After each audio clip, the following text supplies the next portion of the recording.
Well, good morning, everyone. People are starting to show up, so we'll give a few moments for that to happen as people roll in. But I just wanted to take a minute to say good morning to everyone. I hope you're all doing well, and say good morning to Dorothy. Hi, Dorothy. So this time around, we'll do a quick round of introductions. I think I've forgotten to do that the last few times, and so we'll start with my list and then we'll end on Dorothy. And I think in the process of trying to let people into the Zoom call, I think I just kicked somebody out, so I have to send him a text message and say try again. So we'll start with Mark. Good morning, how are you? And tell us a little bit about yourself. Am I the Mark? Yes, you're the Mark. You're the only Mark so far. Awesome.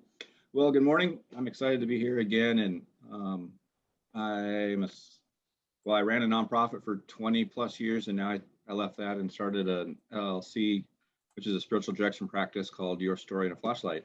So, and boundaries and saying I love this idea of a topic, so I'm excited.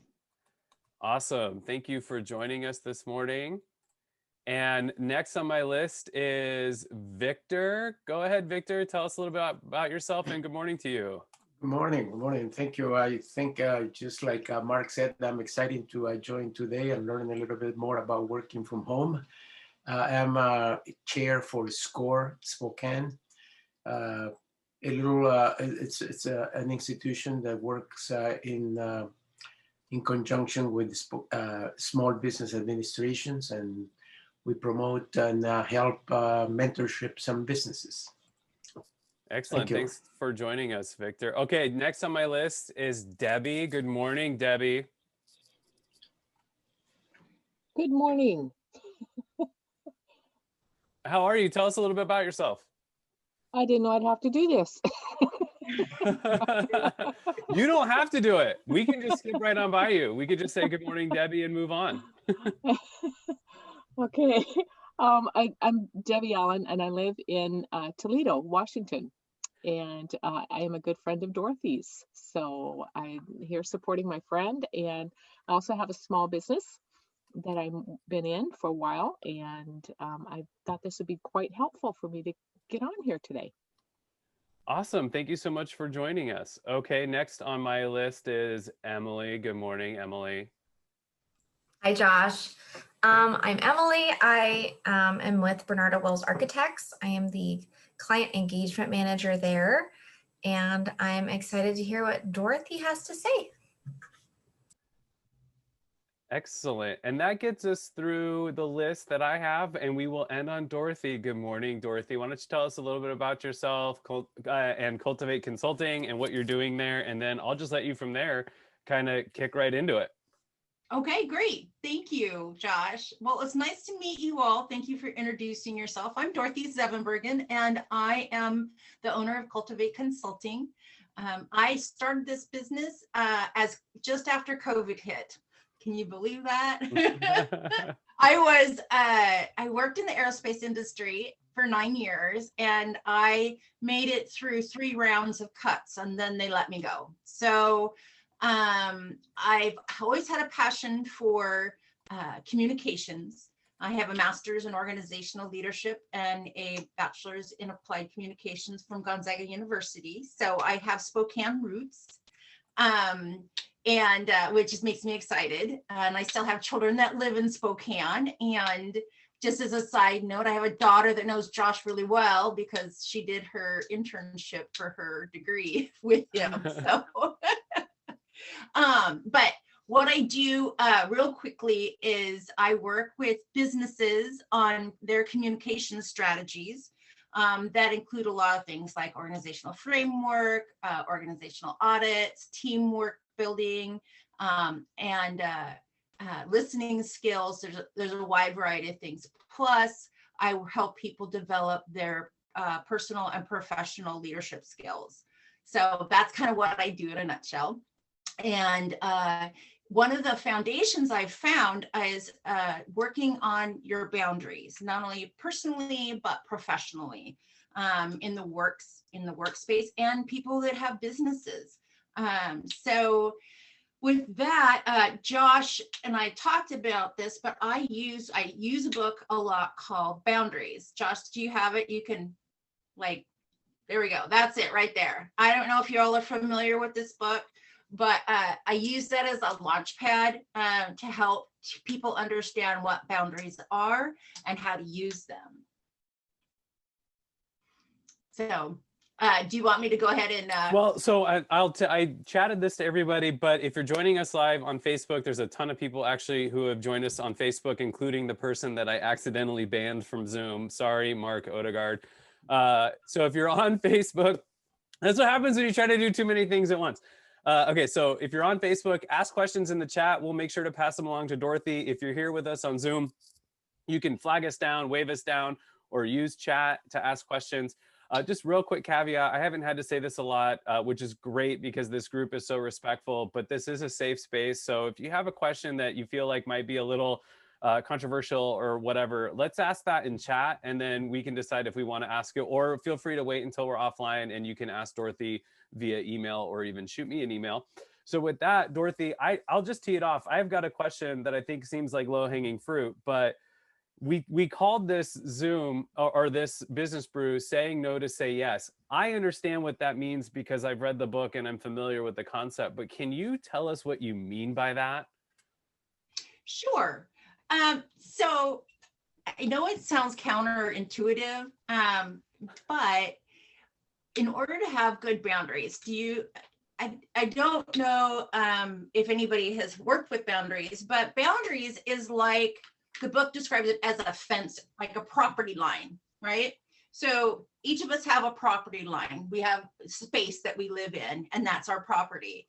And so we have control of what's inside that fence. So we have control of saying yes to people, no to people, yes to things, no to things.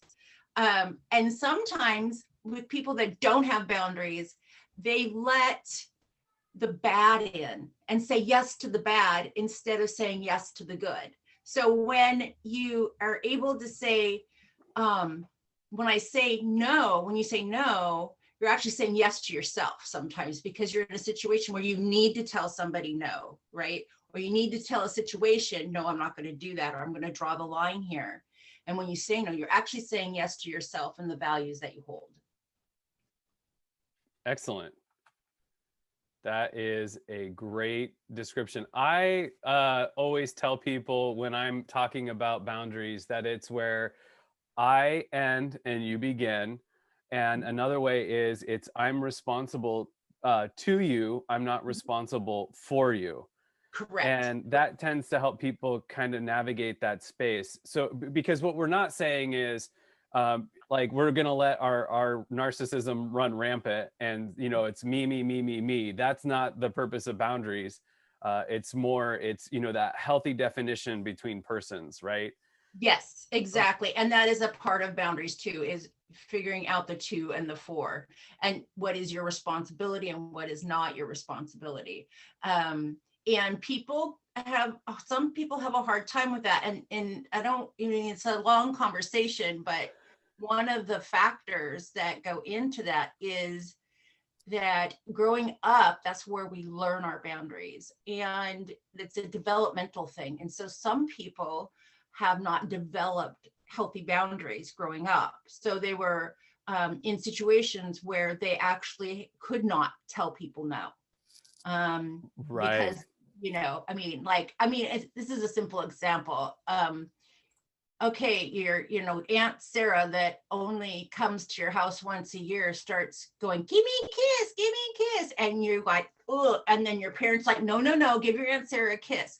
That's actually breaking a boundary, like a boundary you put up. You don't know this person, that you haven't seen her, you're like 2 or 3 years old and you've never seen this person or can't remember. And then your parents are forcing you to do something you don't want to do. And so that's actually them breaking your boundary. I'm dealing with this with my toddler. We have a 2.5-year-old and he's a mama's boy, which is totally fine. And he's not a big fan of hugs and kisses from dad. Like, we're buddies and we'll hang out, but that he does, and I don't force it, right? Like I have to respect that. And so the other kids, we have to tell them the same thing. Like, I know you want to snuggle him and love on him. He doesn't want it. And we have to respect that boundary, especially because, and this is kind of key to the bigger conversation, he doesn't have a voice, right? Like he can say no, but he can't explain to you that the complexity that you just explained, right? Like, I'm not comfortable with this right now. All he has is a no, and we have to respect that no so that he can understand that he has a say over his, you know, at a minimum, over his physical boundary. Correct. Correct. Yes. And I do that with and it will lead to a bigger conversation, but with me, I have 7 grandchildren. And so with each, I know, and 7 adult children. So, I mean, between my husband and I, so yeah. So, but one of the things that I did before I actually got introduced to this book, Boundaries, and I was working out my own stuff, I realized that my children had to have a voice. And so when they told me no, I respected that to a point, right? Because I knew it was really important for them. And I think I have children that have pretty healthy boundaries. In fact, they've used them on me quite a bit. As adults going, no, mom, stay out of my business. You know what I mean? So, but with my grandchildren, I always respected them. So if I had, you know, some of them I didn't see when they were little very long, or for, you know, long periods of time where I didn't get to see them. And so when I would come to their house, I have still to this day have one grandson, Liam, who, when I just went to his house the other day, and I said, hi, babe. And he's like, hi. And he walked away. He didn't give me a hug or nothing. He had to warm up to me, and he's 6.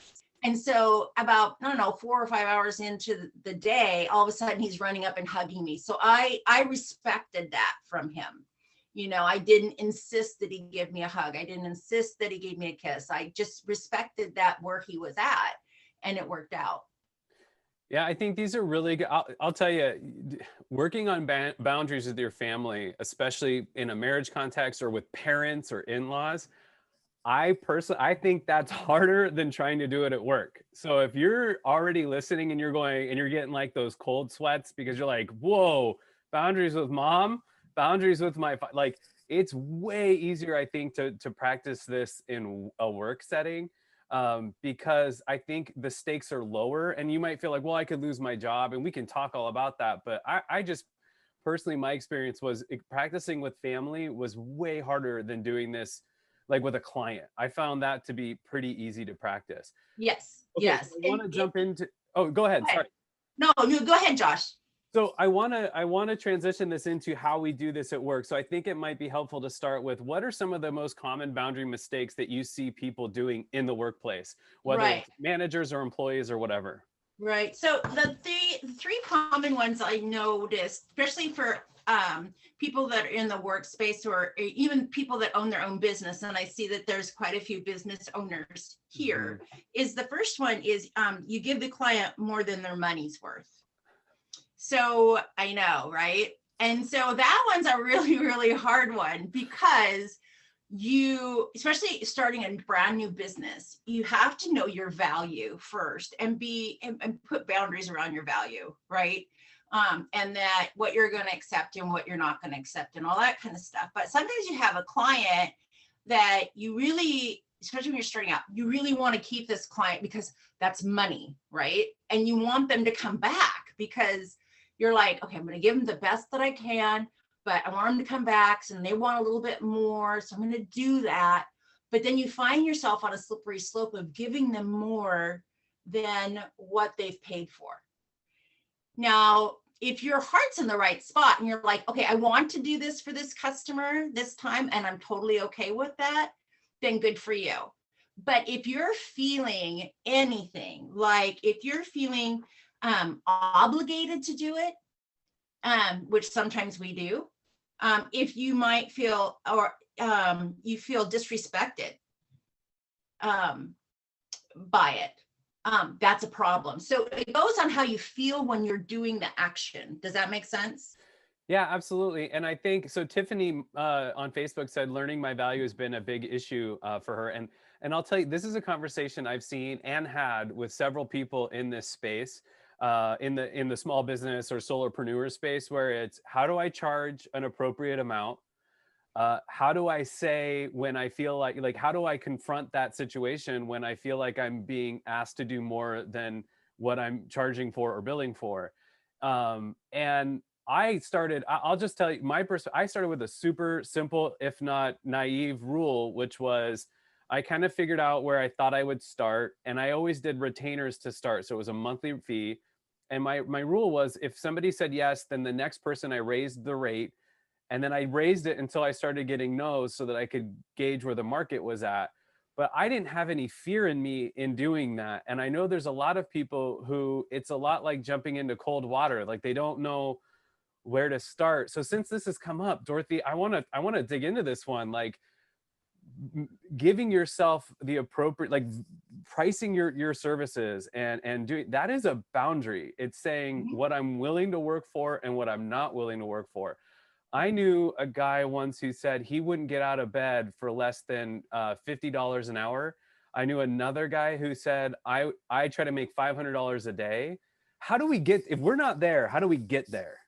Well, first of all, I would say that I can't, for each of you, I don't know what each of your services or values are. So the only thing that my guide that I use for myself is, first of all, when it has to do with boundaries, is it just to tell yourself, first of all, this is no way for you to do business.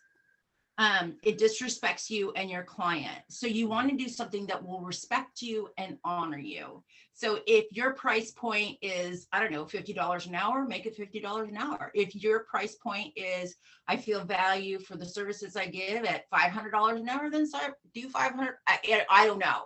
You have to kind of like, you have to do that inner work yourself. But I have 3 tips for you to be able to kind of guide you for that, right? So first of all, you want to set clear expectations of the service and payment exchange. So whether that's a contract or whatever that is, so that it's really, really clear. And then the second, if you're asked to do something and you're really not sure, like in your gut, or you're just feeling like, I don't know, it's okay. This is where, part of the topic, it's okay to pause and say, let me get back to you. That pause can save you from doing something that you are not comfortable with. That's my favorite parenting tip I learned forever ago through Love and Logic, and I've used it in the real world with adults alike, is I'm not sure how I feel about that. Let me get back to you. Or I'm not sure what I think about that. Let me get back to you. Buying yourself time is awesome. Yes, it is. And you can tell, let me get back to you in an hour. Let me get back to you next week. Let me get back to you in 3 days. I mean, whatever that time period you need to really make sure you're making the right decision. So, and then the last tip on this is be willing not to take the client. Just be willing. You have to, in your gut, say, I thank you for coming to me. I just don't think I'm that person for you. And if you have somebody in mind, refer them to somebody else, move them along, at least you're feeling like you're helpful to them in some way. We could stop right now and have already given tons of value to anybody watching this conversation. I think that those 3 tips are some of the most important things. So if you weren't paying attention, I want to recap them. So when you're trying to figure out how to appropriately value yourself and your services and work with a client or work with a customer, the number one thing you said was set clear expectations for pricing and the deliverables. Number 2, be willing to say, let me get back to you on that. And number 3, be willing to not take the client. And I have mixed feelings on that one, Dorothy, because I've learned the most from the worst clients. So I almost want you to take a bad client because you're going to learn. And Mark and Emily are laughing, so don't feel like you two have to jump in and share anything. But I mean, I think that rings true with people, right?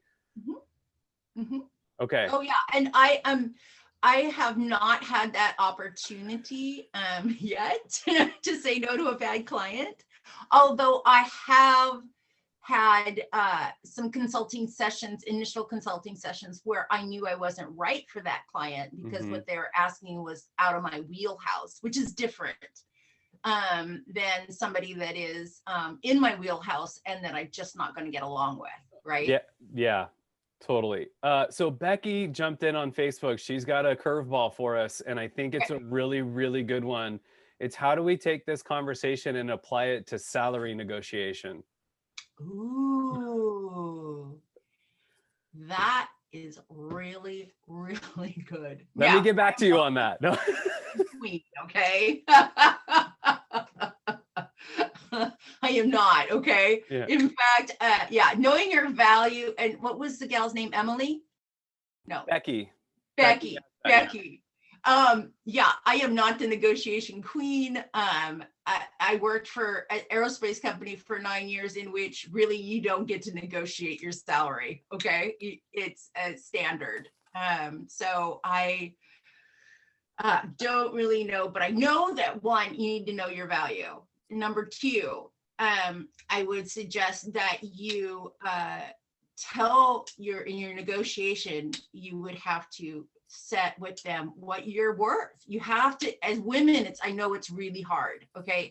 It's like super, super hard as women we know our value, but expressing our value is totally different.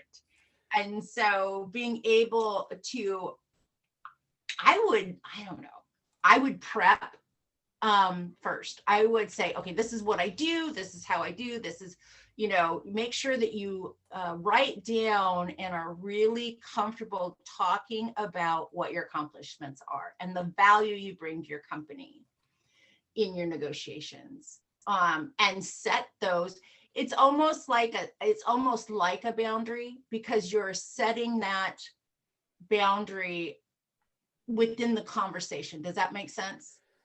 I think, this is why I thought it was a curveball, because there's that tension that you have to manage. And this is the same, I think, when you're trying to pick up clients as a solopreneur or business owner, is that every opportunity that comes before you, you're reluctant to turn it away because you're concerned about when the next one's going to come.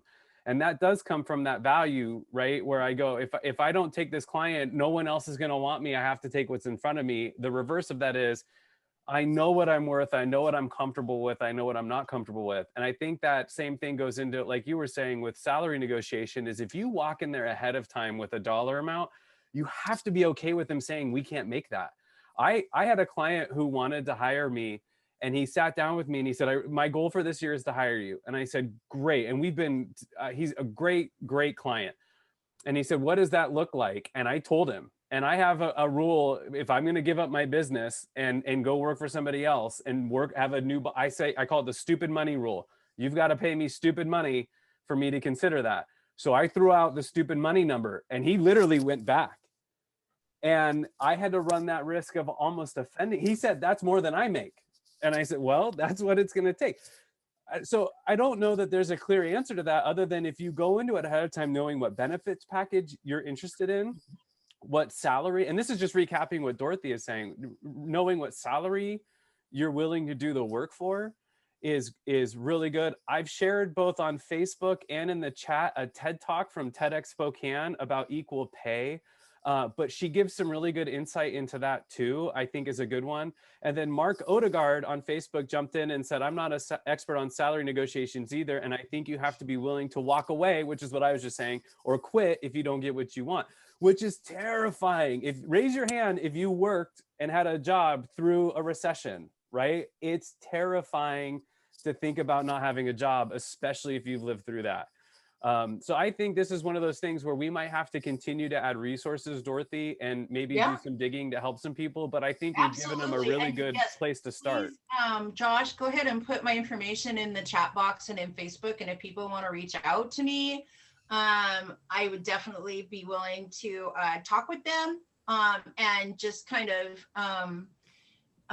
help them discover what it is that they need, what they need, you know, as far as boundaries and that kind of thing. So absolutely, absolutely. That's part of what I'm here for, is to help. So just to jump in, one question I've heard that I think is a good,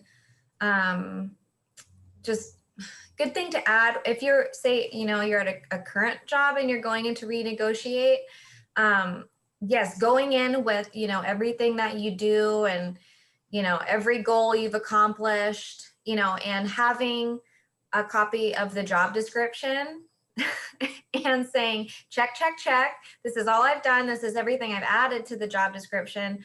What else do I need to accomplish in order to get, you know, whatever you want, whether that's, you know, benefits or time off, you know? So then it puts, you know, then the other person, it kind of turns into more of a performance review and an overall, it's like a bigger conversation even, instead of just the money talk, which if they say, well, you could do all you want and I'm still not going to pay you more, then it's, you know, then, you know, it might be time to go somewhere else. But I've heard that, and I think it helps a lot open up the conversation and create a more collaborative conversation, if that makes sense.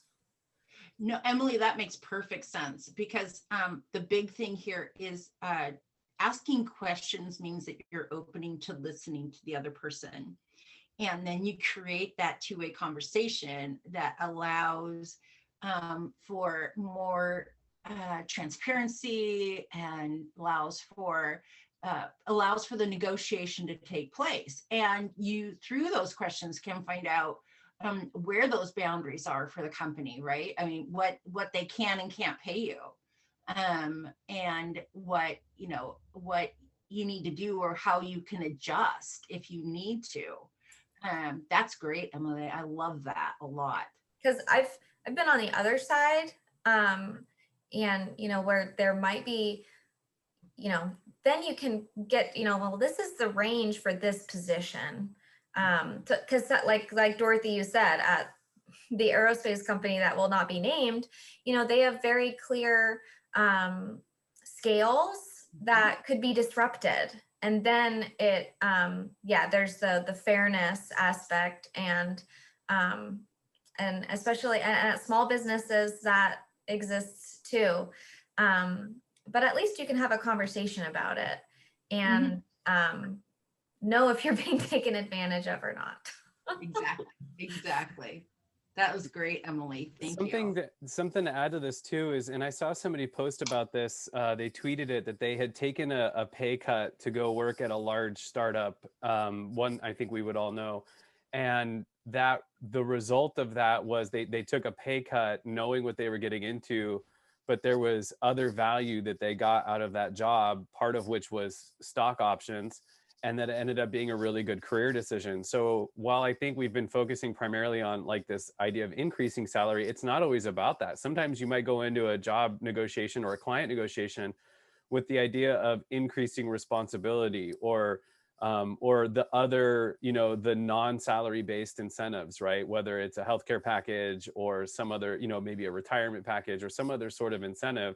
I know with clients, sometimes it's willing to say, to treat that, the timeline of a contract as fluid. Like, we'll start here, but we'll scale up as I show that I'm providing, you know, a good return on your investment, or whatever the case may be. Or, you know, flexibility will continue to be an incentive that I think employers can use. You know, I don't have a lot of wiggle room here, but how about 4 days working from home? Or even negotiating for that if you are, you know, a parent or a child and you need to change your schedule. Yeah, going into negotiation of how can I do my position maybe in a different way from now on.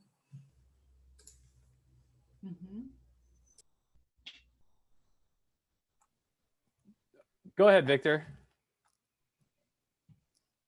Yeah, I think that, you know, this discussion on how much we are worth, I think it depends on the individual himself. But I would say one thing, most of us, I would say 90% or more of us don't know what we are worth. And I'll tell you one thing, if it depends. When I have asked people and says, how much money do you want to make? They don't know how to answer it. So as you go through life and as you start working, or if you start up your own business, let's say that you have worked for 20 years, now you're retired, now you have your own business. My question is, how much do you charge? And they have a dilemma trying to answer that. So my point of view is this: if you want to know how much you should charge, do this simple math. You go ahead and say, look, how much money do you think I need in a year? Or if I'm going to work for X company, how much money do I need in order to fulfill my budget, my annual budget? Because all of us should have an annual budget to begin with, you know. So based on that, you might say, okay, I want to earn, let's say, $100,000 a year. So if you say that, then if you're going to have your own business, then you add 20% of that, 100,000, you add 20% of that, and then you divide that by 1920. And that's gonna give you the hourly rate that you should have. Then you multiply that times a factor between 2 and 3, or between 1.5 and 3, depending on your skills or how you think or how valuable you think you are. And that's where you should charge an hour. So let's say that I retire. Now I want to be a consultant. Then I came up with a number, and I'm just throwing this number to you, that they said, okay, in order for me to give you my consulting services with the experience that I have and everything else, after 40 years of experience in this field, my rate is $250 an hour. And they pay it.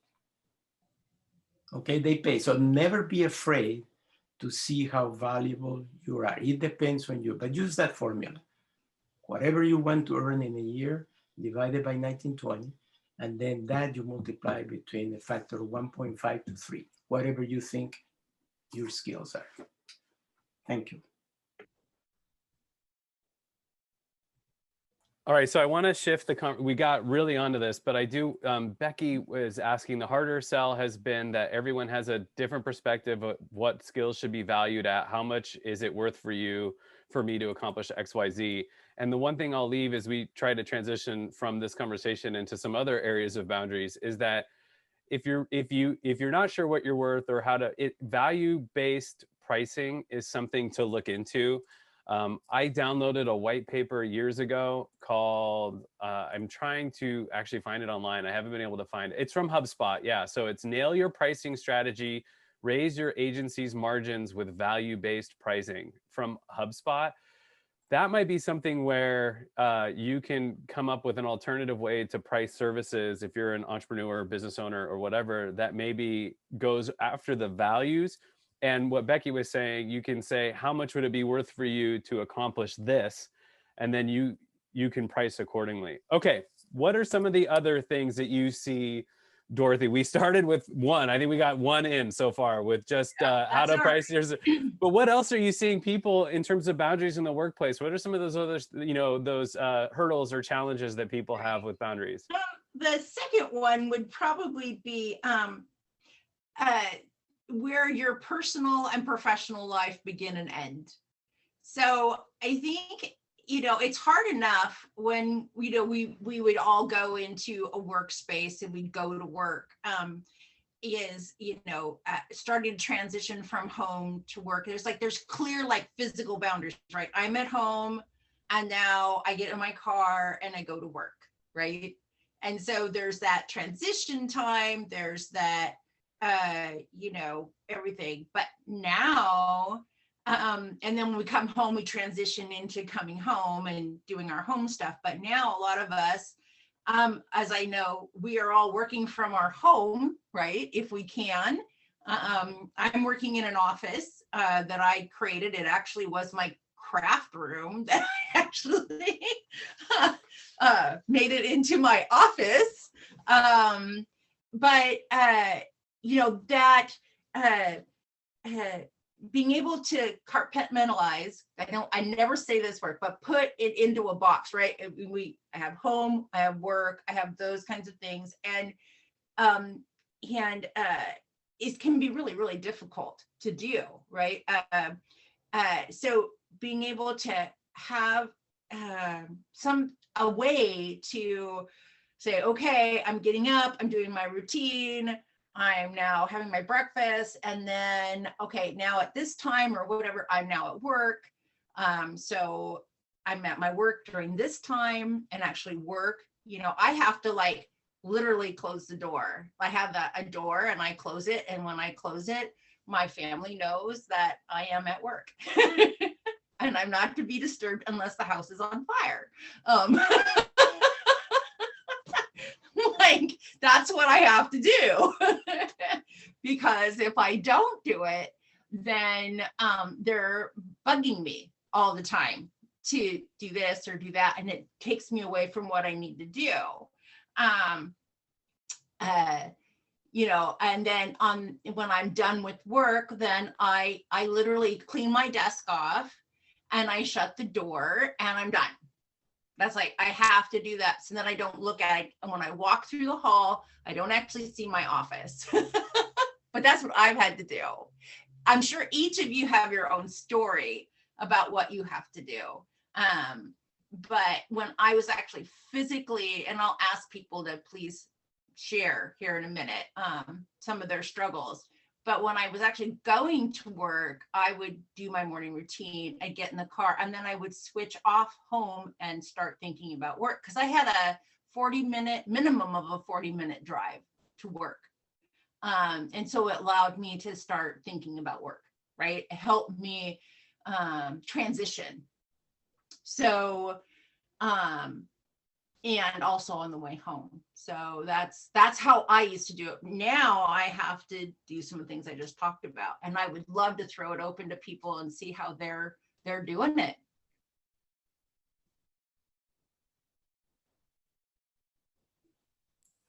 Dun, dun, dun, dun, dun, dun, dun, dun. My boundary is I especially have a hard time turning my brain off in the evening when it comes to everything that was going on through the day. And so I exercise right after work. And I, you know, for me, all of my boundaries are clothes related. It's like, okay, I have put on my work clothes, even when I'm at home. And then I change out of those, I get gym clothes on, and that helps, you know, other than the other psychological benefits of exercise, really helps me. And then, you know, I have my cell phone on all the time. But one thing I've been focused on is understanding when it can wait till the morning. And that's something I've had to learn, that I don't have to respond to email before bed, but that's my little trick at night, is to exercise right after work. And anything that comes in after that can probably wait till the next day. Yeah. Thank you for sharing that, Emily. There is a couple of tips I'd like to go ahead and share, if that's okay.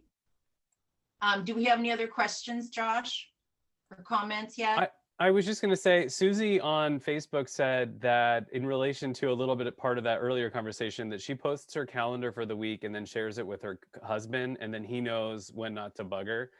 And then Annie said, why are family members so much more distracting than coworkers?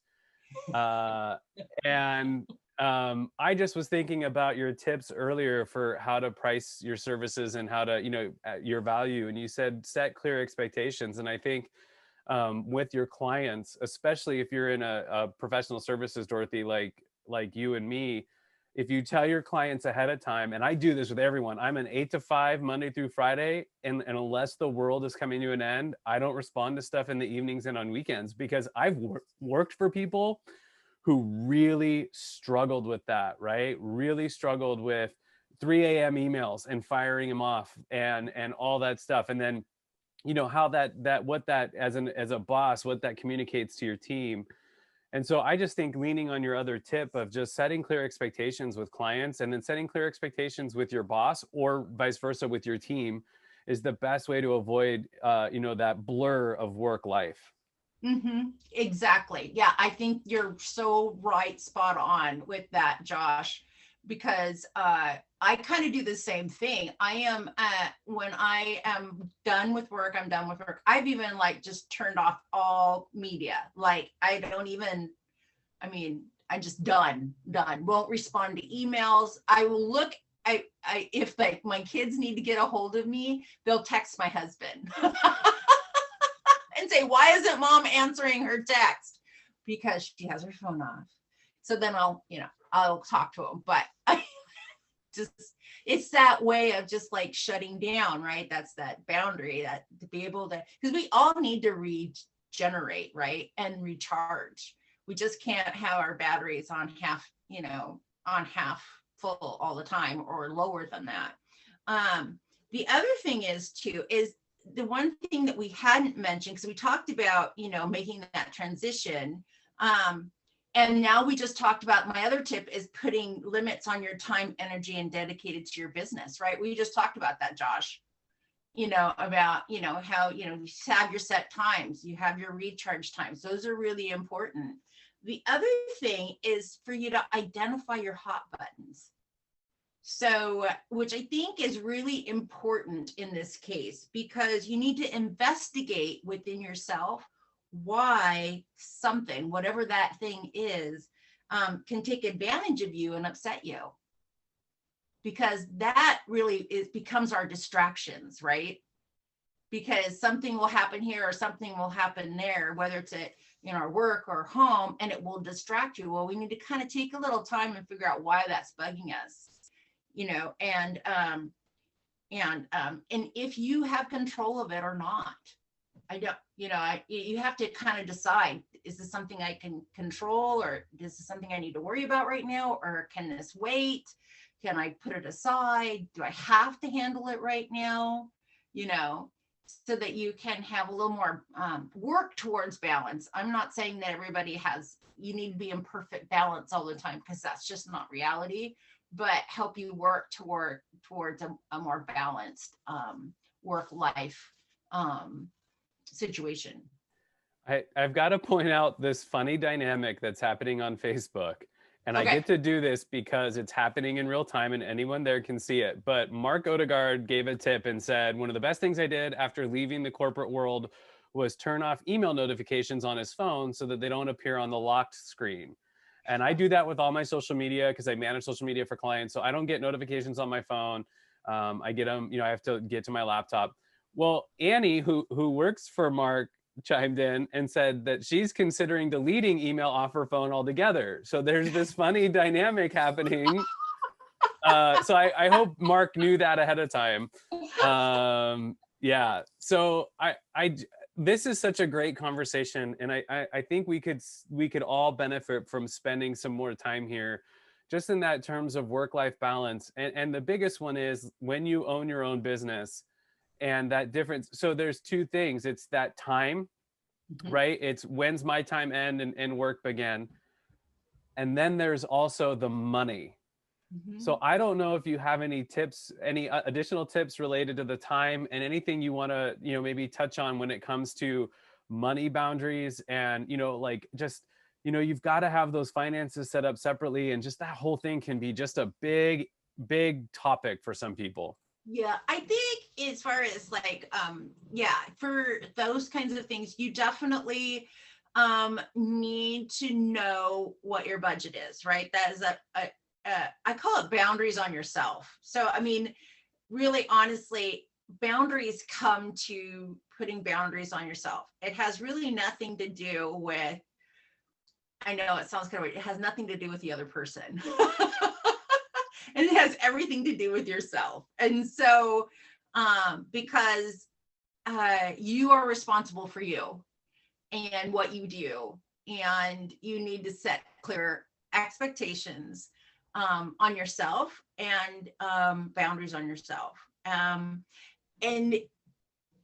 I think this is my least favorite of all the boundary stuff.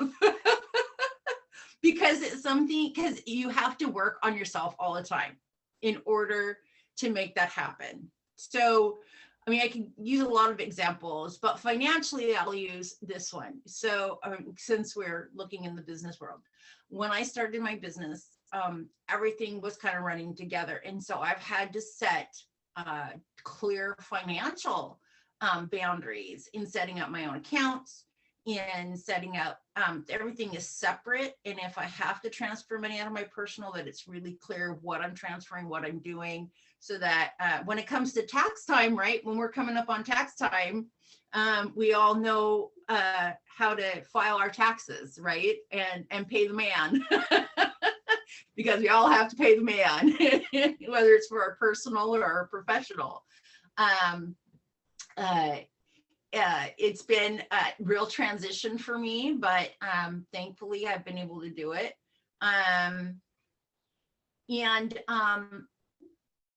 Yeah, I mean, I don't know if anybody else wants to contribute, but that's my main thing financially. So I'll give you a story too. And it's a way to point to another resource. So one of the things that we had this tendency to do is, so my wife runs the books for our business, and she does all the invoicing, and she helps me with a bunch of the back office stuff, which is great because I don't really have the skill set for that, and she's phenomenal at it. So she really is the backbone of what I do. And but we had this tendency where we knew what we wanted to pay. We worked out with our CPA, we're on payroll, what we pay ourselves. But we fell into this pattern where if like the revenue from Tinderbox dropped, we would just pay ourselves less, even if we didn't have to. And it was this weird pattern and this ebb and flow. And some of it psychologically goes back to both of us having been employed and working through a recession and all the trauma that comes from that and some of the things that we experienced. But we had the opportunity to work with a profit coach last year. Her name is Leanne Smith. I can give her contact information. I'll put it in both chats. We hired Leanne, and she's what she calls herself a profit coach. And she comes into work with businesses that, own their own business, but also have, their business finances are tied to their personal finances. And I say this all the time. Not only was it the best decision we've made for our business, it was the best decision we've made for our marriage. It was such a smart move. And she's been so instrumental on helping us figure out, because those money boundaries, and you were talking about it, transferring money from one to another, those clear lines of distinction. But it's more than that. It's how to not let what's affecting in one bucket, in the business bucket, affect what's happening in the personal bucket when they feel they're so connected. And it comes back to, I think your best tip of the day is just having those clear expectations. But so many business owners get into it without that skill set. We just jump right in. We go, I'm going to start a business, which is exactly what I did, without really any of the tools that we needed to do that. So if you find yourself struggling with that concept and that thing, I'm going to put Leanne's contact information in both chats. She's phenomenal. She was a Business Brew presenter, but she was live. And so I don't have a recording of her, which is just such a shame because I would share that too. Yeah. So yeah. Well, Josh, I was just thinking about the other thing that you have that's probably, I don't know if it's uniquely to you, or I'm sure there's other people out there that have this, but you work with your spouse. And that is another thing. So you have another layer of dynamics and boundaries there. In where you guys are like, okay, now we have our work hat on, so now we're working, and now we're going to take our work hats off and go upstairs or whatever it is that we do, and go, be mom and dad and husband and wife, right? Do you find yourself really challenged at all with that? Okay, I just want to ask the question. I really want to know. It's, I wish I had a really good answer for you. Because I get asked this all the time. I I would be lying if I said our marriage was on really strong foundation when we started our business. We've been in business 8 years, married 13 this year. So we were only 5 years in, right? So we were just still learning what being married looked like. We had young kids. We were still growing our family. I think Kellen would have been just born. We have one more since then. So we have 4 now. We had 3 at the time. And we fell into it. And I think we got along well enough in our marriage that working together, but I'll tell you, it wasn't perfect either. And a lot of it comes down to, and my wife might have a different answer. She might be watching on Facebook, so maybe she'll chime in. But one of the things that's really helped us is defining systems. I am a systems person. So when it comes to like invoicing, I have a spreadsheet and it's my job to put in there who needs to be invoiced per month, what they need to be invoiced for. And then there's a checkbox where she can check if they've been invoiced. We can mark who's been paid. It really, I mean, honestly, and I think where people in marriages struggle, where the marriage and the business are one and the same, is that they feel uncomfortable implementing systems. And that's a boundaries thing. Like, it was like, that's how we are thriving, is by creating those systems and trying to create a pattern for how we can create, those clear lines of responsibility and do all that stuff. But we haven't been perfect at it. But it hasn't created any additional tension, I would say. It did highlight what was there, but it didn't create new tension. I think Will Smith is the one who said, money doesn't turn people evil, it just highlights what was already there, or something to that effect. And I think if you're married and you start a business together, you're going to find the same thing. It's not going to create new problems. It's just going to highlight what was already there. The other question I have for you, just before we transition to something else, is how's your guys' transition time? It's pretty, I mean, honestly, so I wish I said I had a door on my office. I don't. We've got a door that I think I've measured it. It's something like 60 inches wide, and it needs a custom barn door. And I just haven't, it's like one of those house projects I just haven't gotten to. So the kids are, and honest, you can't see it, but if you see the white bins, right next to that is one of our kids' desk where he works from school, does school from home. So it's very blurred. We've just had to get really good with telling the kids no. And if you're a parent, you know how hard it can be to just say no to your kids and feel like you're saying no all the time. But that comes back to a boundaries thing and just telling them, look, I would be at work normally. I wouldn't normally be here. We're all in a different setting, especially because of COVID. So you have to do your thing and we have to do this. And we've had several like family huddles and had to readdress some of those things because it's come up. Like, we had to tell our kids, you have to do your own breakfast. And they were like, oh, you must not love me. You can't make me breakfast. And it's like, no, I have to make my own. You have to make your own. I'll make a big breakfast on Saturday. We're all going to be fine. And again, I would be lying if I said that's always perfect. I have right here, my in-laws are so great. They bought me a really expensive pair of noise canceling headphones. And I would say, if you work from home and you don't have noise canceling headphones, you're not doing it right. This is better than a door shutting, because I can't even hear them. So now my kids know if they really need something, they have to tap me. And that boundary there is like, okay, if I have to tap dad, it better be worth it. Yeah, it's kind of like me. You better not come in unless the house is on fire. So when it comes to boundaries, that was a long-winded way of saying when we get up from our desk, it's the kids know we're done, at least for the moment. Even if I'm getting up to go to the bathroom or I'm getting up to grab something to eat, they know if I'm not at my desk, I'm not working. So, and I can be really honest, but at the end of the day, they know when it happens. They know when we're not working. And then, the only other tip or something I would have is, working from home has been a real blessing for us. And I know COVID's a nightmare in so many ways, but I don't have all that travel time to and from, and you might not either, right? You may not have the 30-minute commute, or you were saying 45-minute commute, and I'm not driving to meetings. The meetings are all happening online. And I had to make a really intentional effort to spend that extra time with my family. And it's been absolutely rewarding.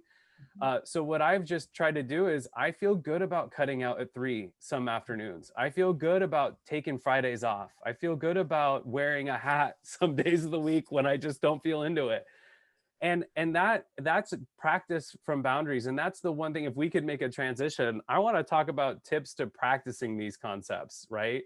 So what are your tips for practicing boundaries? Hard transition. Yes, hard transition. Okay. Practicing boundaries. All right.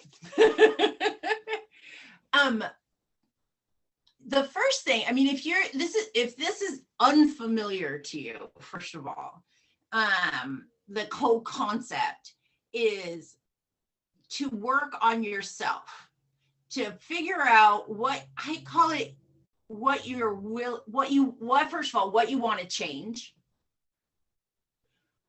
and why you want to change it, is to figure that part out.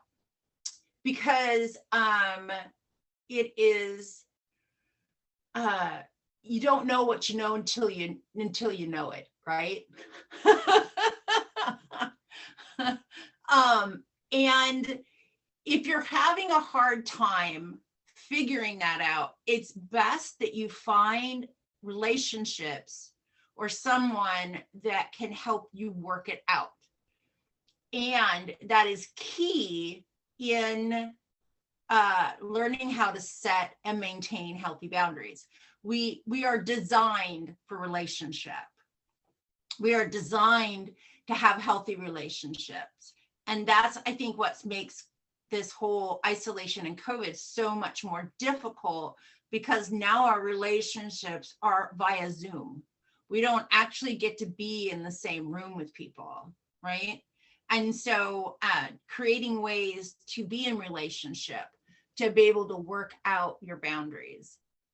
Once you've identified them and found people that can help you with them, then it's a matter of working on yourself and understanding. I call them, there's in the book Boundaries, there's 10 laws of boundaries.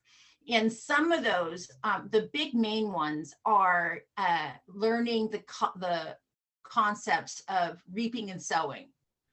The relationship between what am I responsible to and for.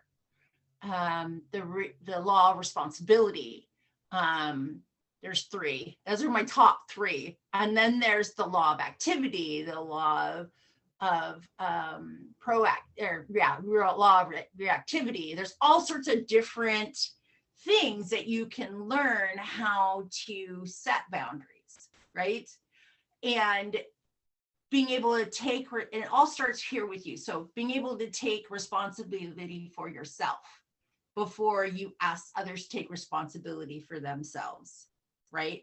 Or you can understand or figure out, yep, I'm responsible for this, not responsible for that, right? This is inside my fence, this is outside my fence, right? If it is something that should be outside my fence and it's inside my fence, open the gate, let it out, close the gate, and if you have to put a lock on it, put a lock on it.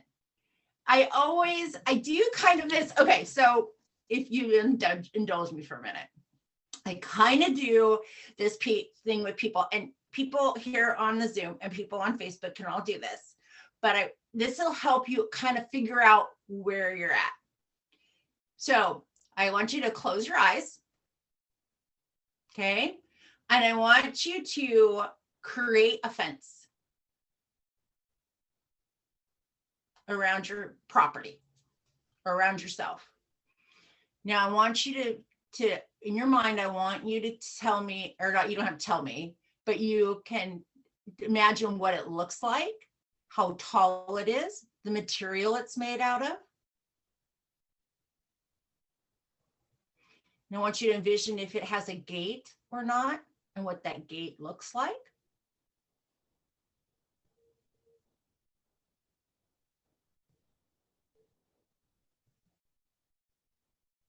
Okay, open your eyes. Does anybody want to share what that looked like for them?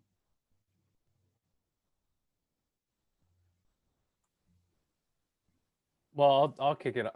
Is it bad that my fence was one of the fences that like any dog or small animal could get through, where it doesn't? So just describe to me your fence, and describe it to me. You know, don't make any judgments, just describe it. Like one of those standard fences that you would see that's, I would say more of the friendlier fence where it's got your posts and then it's got a top rail and then maybe like a mid rail. It's not a standard, it's not a fence that's, like you see the white fences that are really common now where it's, very solid. It's not a solid cedar fence, more like something you would see on the property of a farm. Definitely has a gate. So that's the picture that first came to my mind. Not super tall, but you'd have to work to get over it. I was gonna say, how tall would you say it was? You can see over it? Oh yeah, so probably 4 feet or so tall. Okay, and can you see through it and over it, right? Yes. And then your gate, did it have a lock?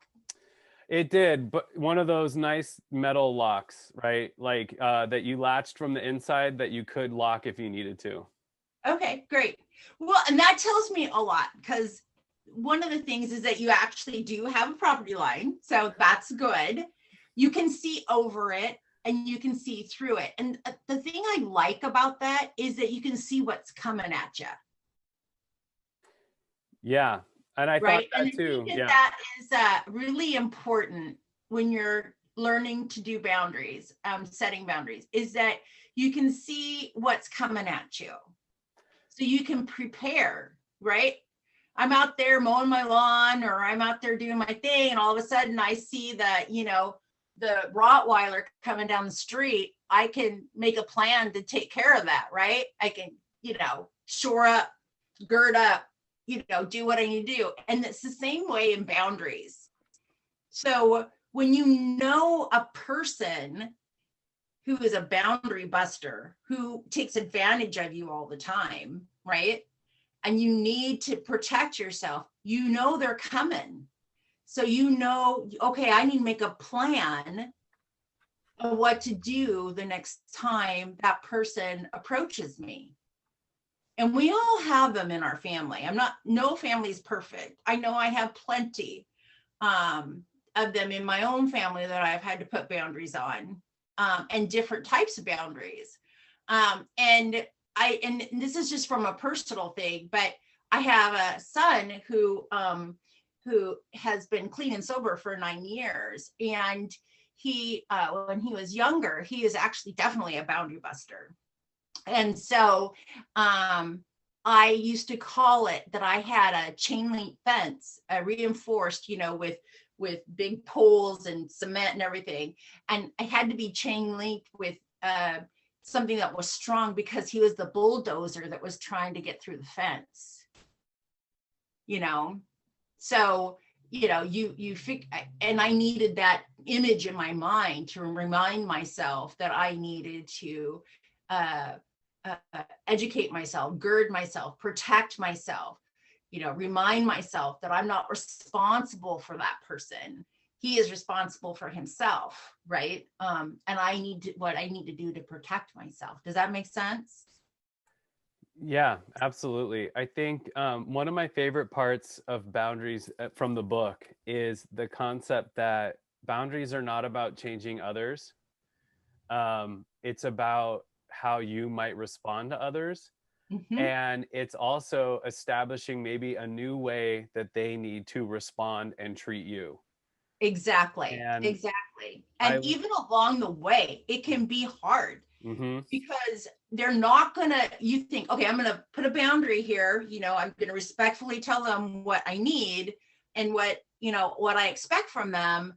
And the first time is usually not going to go quite easily, especially when it comes with family and maybe not even with your boss. They may how come she's doing this? She always used to do whatever I asked and would work overtime and would do all these things for me. But all of a sudden you're telling me no, and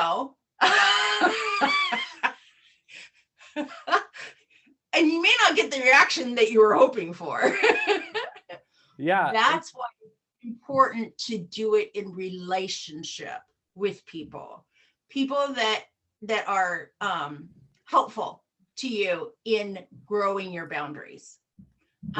There's a line from the book that says, what you can do is influence others, but there is a trick. Since you cannot get them to change, you must change yourself so that their destructive patterns no longer work on you. Change your way of dealing with them. They may be motivated to change if their old ways no longer work. So you do run that risk of somebody saying, I don't like this new way, and I'm just not going to interact with you at all. Or you might find, and what does most of the time happen over time is they go, okay, I can no longer treat them the way I used to.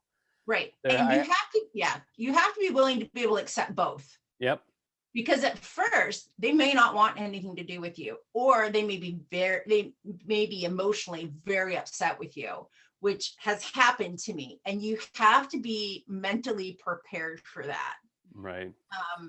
Again, that is why doing this in relationship with others is so important, because you have to be able to talk to somebody after, I don't know, Joe Schmo over here, or, Uncle Joe just blew up at me because I won't let him take advantage of me anymore, or, or my boss really came down on me because all of a sudden I told him I wasn't going to work overtime anymore, that if I couldn't get it done in my 8 hours or 9 hours, whatever I'm contracted to do, I'm not going to work after that time.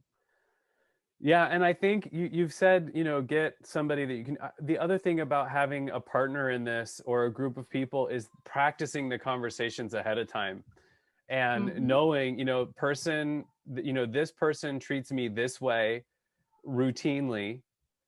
I need help the next time it happens. So let's role play. I think we have a tendency sometimes to underestimate the value of role playing. It's something my wife and I, to our credit, which we don't, like I said, we don't get a ton of, we're not perfect, but we practice this stuff with our kids. We practice it with how we're going to talk to the other important people in our lives.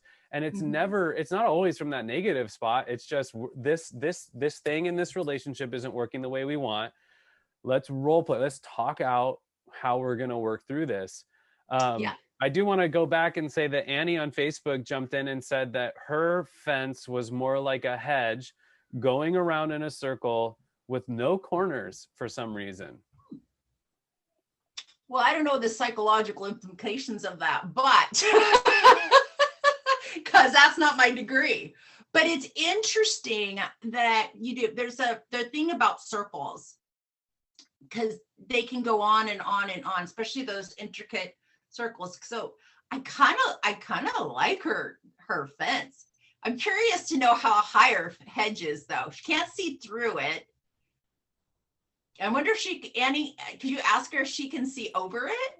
Well, you can ask her. And, speaking of boundaries, here we go. Little guy. He has this one has the hardest time learning, but because he wants his vitamins. So I'm guessing mom said no.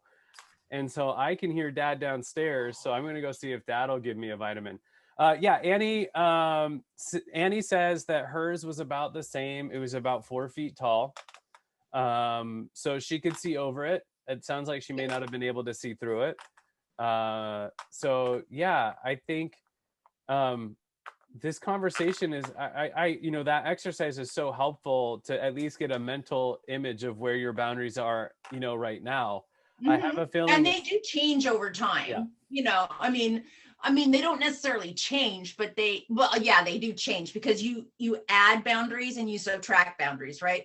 So there's times where you have to add more boundaries in your life, for whatever reason that would be. Situations change, circumstances change, people in your life change, right? So you kind of have to change that a little bit. Yeah. Yeah. So as we are rounding out, we have about 20 or so minutes left. I just want to point out that people didn't just jump off. Emily, Victor, and Debbie all had other engagements. They've all let us know in chat. I just pointing that out. We're not, people aren't just dumping on you. They've really appreciated the conversation. A lot of people talking about that. So let's keep going with some tips. So you've said so far, work on yourself. I think that the other tip that I took away from that is find a support group, find a support person, somebody who knows boundaries, who understands the concept that's willing to help you work on yours, and you're willing to help them work on theirs. What are some other tips that you have as we're looking to establish boundaries? And I found another line I just want to read out real quick as we think about more tips. Is boundaries are our way of protecting and safeguarding our souls. Boundaries are designed to keep the good in and the bad out, and skills such as saying no, telling the truth, and maintaining physical distance need to be developed so that you can take responsibility for self-protection. So what other tips do you have for developing, good boundaries? Okay. The other thing is, and this kind of goes with business too, is that you need to get clear and realistic with yourself and your abilities. It's extremely important to prioritize your work in business. And this works in your personal life too, right? Prioritizing what's the most important for you to do. Because sorry, got off track here. It happens. I know, right? So one of the problems that can happen is that priorities are creating a crisis in your life, right? So you have competing priorities, right?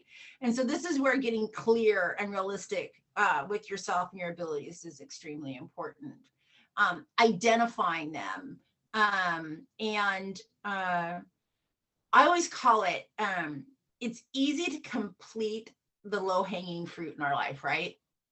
I mean, it's real easy. It's like, oh, this will take me 5 minutes. I can do this, or I can do that. Yeah. But what happens when you're doing the low-hanging fruit, there might be fruit that you're trying to achieve way up high, right? It's up there and you want it, but you got to do some work to get to it, right? And so sometimes we get distracted by all the low-hanging fruit, or the shiny object, or whatever it is that's distracting us, to really go after what we're really looking to go after. And so, and some, one of the things you can feel is like, I'm doing the best I can, and you use that excuse, right? But the problem is that people are counting on you, right? People are counting on you to do something, and for them, especially in our business, like a client, they expect you to be doing this, that's what their expectation is. That's what they want you to do. And maybe that is that big shiny apple on the top of the tree, but you're getting distracted with everything else. So you're not giving that client the best that you can give them, or your family, or you can insert whatever it is you want to insert, what that big shiny apple is, right? And so it's really, really important for you to be able to get clear and realistic with that, so that you can shoot for the goal that you need to shoot for, that big apple. And so here are a couple of tips that I have for that. One, it's important to say no. This is what kind of the topic was, right? Because saying no says yes to doing your best to your bigger priority.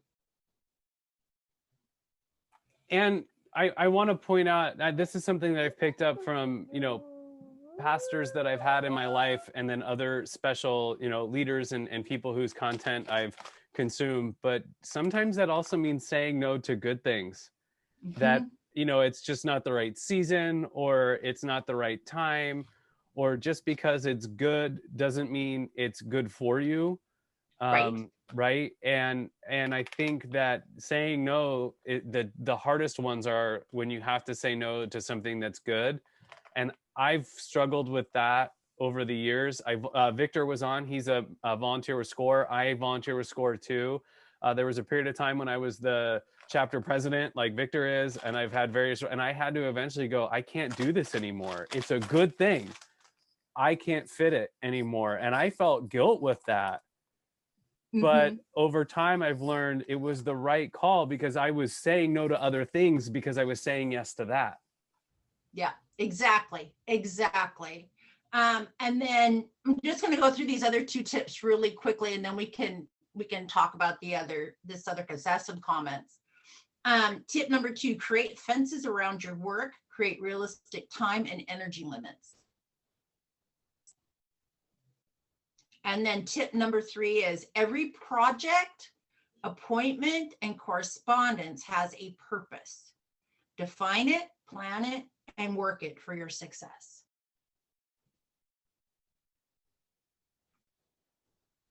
So to kind of address what you were talking about,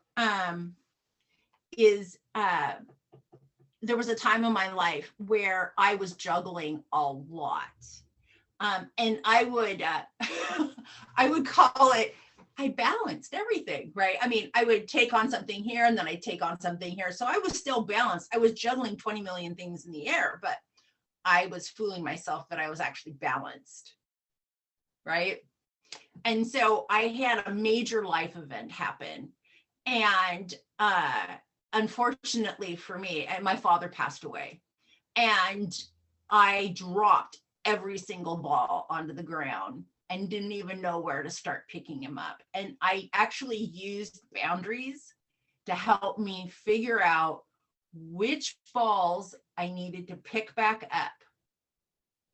And which, even though they were good, a lot of things I was doing was really, really good stuff. A lot of volunteer work, a lot of really cool stuff, but they weren't good for me anymore.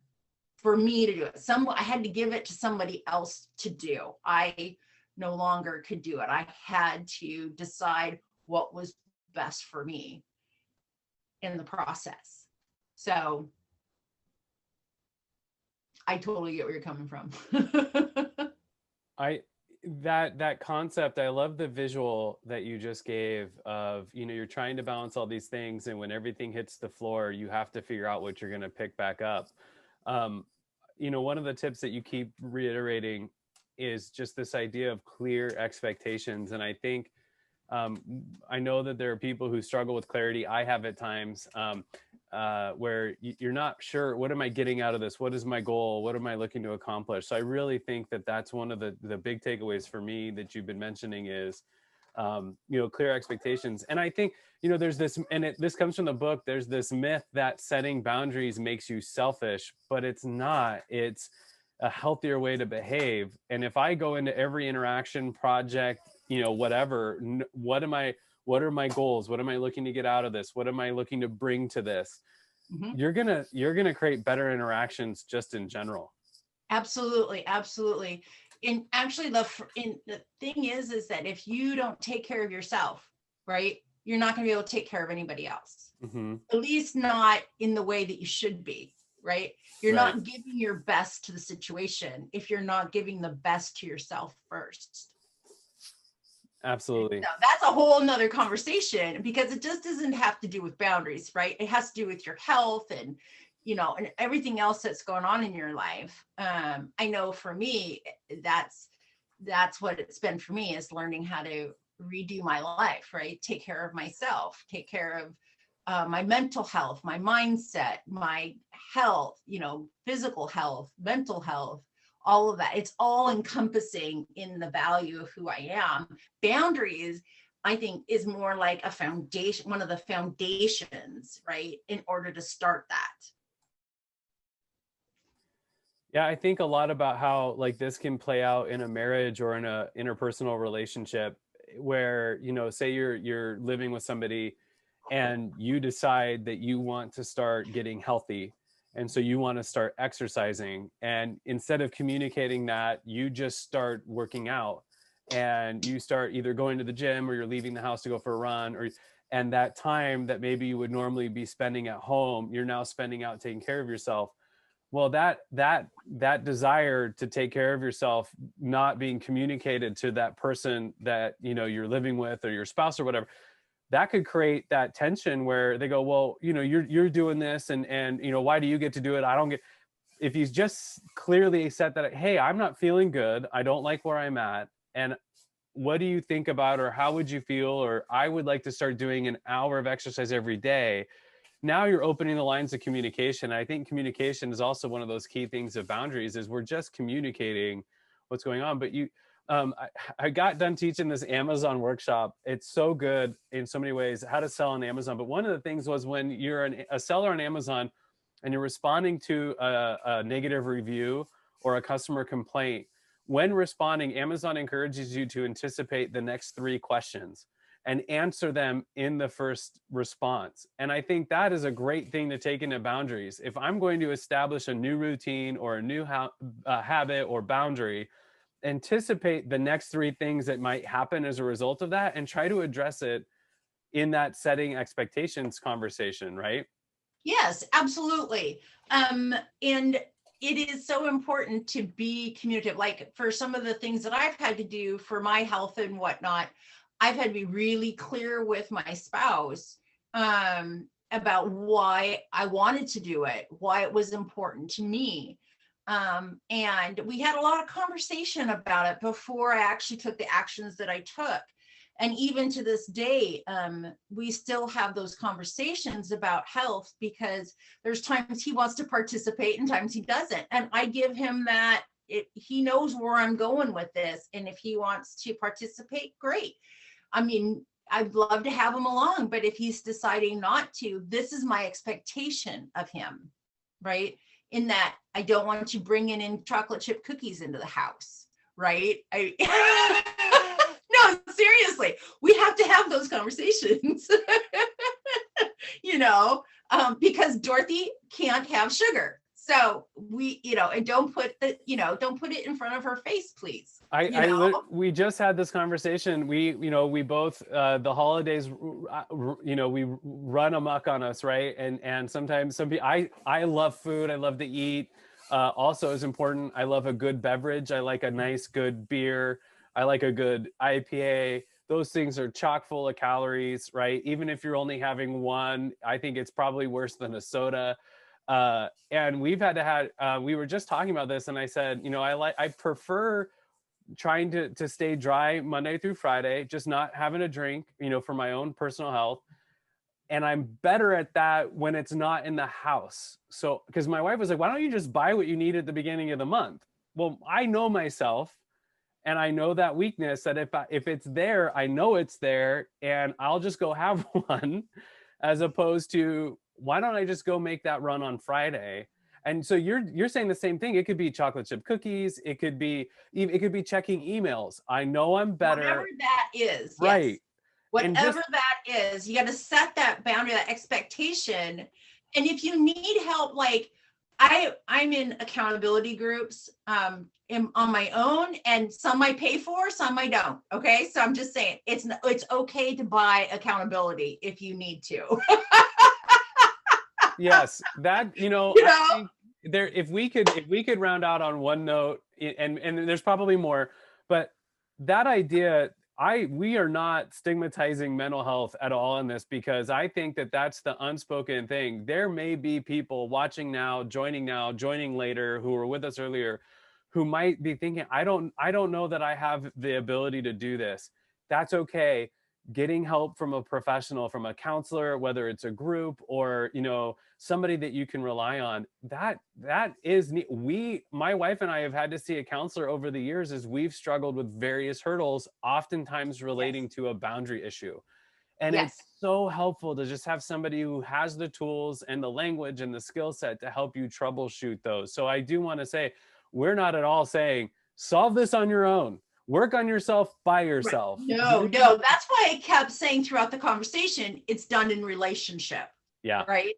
So the clients that I work with, I work on different, one of the things I do work with them on is boundaries, but I always encourage them to find people in their life that they can find healthy relationships with, especially if they don't have them and they're kind of like starting out with me. And I'm like the first person that they trust with all this, then I encourage them as they go to find those healthy relationships, because, there are good free resources out there but you have to be able to trust the person to work with. Right. And so that's why I always say healthy relationships, because you have to be able to trust the people that you're you're being transparent with, right? Because it's an amount of vulnerability that is hard for some people. Yeah. Okay, Dorothy, we're down to the last few moments here. Do you have any final thoughts, anything you want to try to get out before we are done today? Gosh, I think, first of all, thank you, Josh, for having me on today. It Absolutely. has been a lot of fun to kind of talk about boundaries, and in this setting, it's been a lot of fun. I would just encourage everyone to definitely to evaluate your own boundaries as we go forward, as you go forward, and see where maybe you might need some improvement. And like, you put my information there. Anybody wants to reach out to me, I'm glad to have a conversation. I love to talk about boundaries. So thank you. Yes, and you do occasionally, I want to give you a plug. You do an introductory 45-minute call, correct? Do you have one coming? I do. I will do I will do it introductory 45-minute call. So Okay. yeah, the first one is free. Excellent. And you have a calendar on your website that they can go to view I that. believe so, although Josh, I'm not sure if it works. Okay. You can always just reach out to me via email, because Okay. you put that in the information. I did. You can reach out to me email, and I will give you a link to my calendar to, or you can reach out to me on Facebook Messenger, Okay. or on LinkedIn. I've sat in on one of those, and actually there was people in it. It was amazing. It was really good. I really enjoyed it. One of the people on there, I think, worked for like a family-owned business, and she might have been a member of the family. So there was some really unique dynamics playing out in that situation. I found it really, really valuable. So if you're interested in learning more about what Dorothy does and the work she's doing, I encourage you to do one of those calls. And as we round out, Dorothy, thank you so much for your time and your willingness to share and be vulnerable. We do have a few more moments. If anybody has any questions, hit us up on the comments on Facebook or on the chat on Zoom. But this has been really great and a lot of fun. And I hope that we introduce people to a concept that maybe they weren't familiar with, and that might help improve their work-life situation.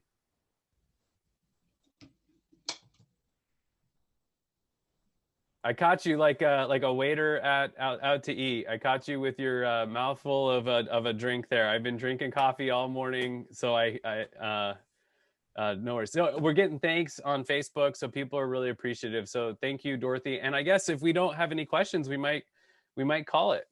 Thank you so much for your time today, Dorothy. You're welcome. You have a great day, everyone.